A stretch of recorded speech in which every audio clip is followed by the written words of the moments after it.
বিক্ষোভ সমাবেশ এক্ষুনি অনুষ্ঠিত হবে।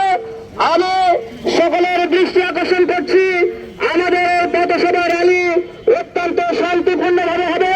প্রশাসন ভাইরা আমাদের সহযোগিতা করার জন্য তারা অবস্থান নিয়েছেন।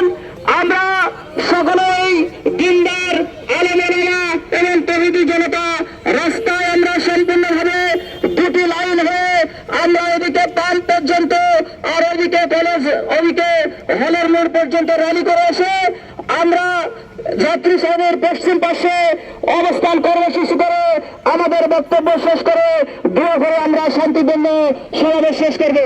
এই জন্য সর্বপ্রথম আমি ব্যানার নিয়ে ওলামায়ে মাশায়েখ এবং বড়রা তৌহিদি জনতা যারা আছে ওলামায়ে মাশায়েখ সহ তাবলীগের মুবাল্লিগ সাথীরা সামনে এক ব্যানার নিয়ে হেঁটে গেলে ভালো হয়।